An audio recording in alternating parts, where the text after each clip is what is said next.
కృష్ణా జిల్లా తెలుగుదేశం పార్టీలో చిచ్చురేగింది. Gudivada marketing committee chairman పదవి కోసం పార్టీ నాయకులు రెండు వర్గాలుగా చీలిపోయారు. మార్కెటింగ్ పదవి తమకంటే తమకే దక్కాలని గుడివాడ నాని, నందివాడ వెంకటేశ్వర్లు వర్గాలు బాహాబాహీకి దిగినట్లు తెలుస్తోంది. ఇందుకు సంబంధించిన మరిన్ని వివరాలు మా ప్రతినిధి రమేష్ బాబు అందిస్తారు. రమేష్, చెప్పండి, తెలుగుదేశం పార్టీలో అసలు ఈ వర్గ పోరుకు కారణం ఏంటి? అలాగే అక్కడ పరిస్థితి ప్రస్తుతం ఎట్లా ఉంది? కళ్యాణి, ప్రస్తుతానికైతే మాత్రం ఈ పరిస్థితిగా సర్దుమణిగింది. నేతలు అగ్రనేతలందరూ కూడా రంగంలో దిగి ఇరు వర్గాలను శాంతింపజేయడంతో ప్రస్తుతానికి తాత్కాలికంగా సర్దుమణిగింది. ప్రధానంగా ఈ వివాదాలకు కారణం వచ్చేస్తే నామినేటెడ్ పదవుల పందేరాలకు సంబంధించి మాకు కావాలంటే మాకు కావాలని చెప్పేసి టీడీపీలో ద్వితీయ శ్రేణి నాయకులు పోటీలు పడతా ఉన్నారు.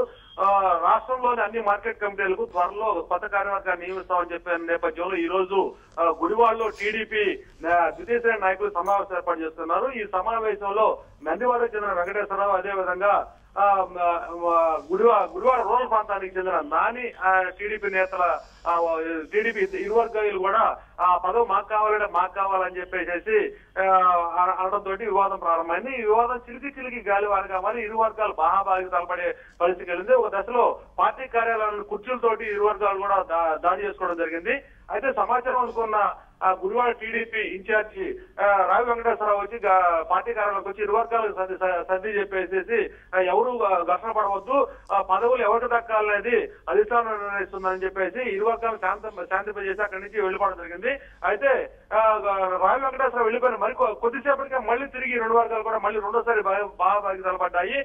ఈ పరిణామాలు టీడీపీ నాయకత్వాన్ని కొంత ఆందోళన కలిగిస్తామంటే ప్రధానంగా చూసుకుంటే 10 సంవత్సరాల ప్రతిపక్షంలో ఉన్న అధికారంలోకి వచ్చిన టీడీపీకి సంబంధించి కృష్ణా జిల్లాలో అగ్రనేతలు ఒక గొడవలు పడతా ఉన్నారు. ఇటీవల కాలంలో ఇటీవల కాలంలో కేసీఆర్ నాని, అదేవిధంగా మంత్రి దేవినేని ఉమామహేశ్వరరావు వర్గాల మధ్య గొడవ, అదేవిధంగా ఇప్పుడు ఈ గొడవ రెండు గొడవలు చూస్తే జిల్లాలో మాత్రం టీడీపీ వర్గాలు రెండు గ్రూపులుగా విడిపోయిన పరిస్థితి కనిపిస్తుంది. రమేష్, అయితే అధిష్టానం కమిటీ చైర్మన్ పదవి ఎవరికి ఇచ్చే అవకాశం ఉంది? ఎప్పటిలోగా తెలిసే అవకాశం కనిపిస్తోంది? దీనికి సంబంధించి ద్వితీయ శ్రేణి నాయకులు ఎవరైతే పదవులు ఇస్తారో వీళ్ళందరూ కూర్చొని ఎవరైతే కావాలనుకుంటున్నారో ఏకగ్రీవంగా ఒకరిని ఎన్నుకొని వాళ్ళకి మేము పదవులు ఇస్తామని చెప్పేసి టీడీపీ అధినాయకత్వం చాలా స్పష్టంగా చెప్పింది. అయితే తామెవరో అధిష్టానం పరిధిలో మాత్రం తామెవరం కూడా నేను ఎవరికి పదవులు ఇవ్వాలని చెప్పి మేము డిసైడ్ చేయము, మీలో కలిసి కూర్చొని ఏకాభిప్రాయాన్ని రాయండి అని చెప్పింది. ఏకాభిప్రాయానికి వస్తే దాని ప్రకారమే అధిష్టానం నడుచుకుంటుందని చెప్పేసి సంకేతాలు ఇవ్వడం జరిగింది. అయితే ఈ నేపథ్యంలో ఇరు వర్గాలు కూడా మాకు గొడవ పడిన నేపథ్యంలో స్థానిక ఇన్ఛార్జి ఎవరైతే ఉన్నారో రావి వెంకటేశ్వరరావు టీడీపీ ఇన్ఛార్జి అతను ఎవరికైతే సూచిస్తారో వాళ్ళకే దక్కే పరిస్థితి కనిపిస్తుంది. అయితే వెంకటేశ్వరరావు ఏ విధంగా వ్యవహరిస్తారు, దీంట్లో ఈ వర్గాలు ఎవరికి పక్కన మొగ్గు చూపుతారు, లేకపోతే వీళ్ళిద్దరు కాదు పదాలు చూపుతారు అనేది మాత్రం త్వరలో తెలియ అవకాశం ఉంది. Right, thank you Ramesh.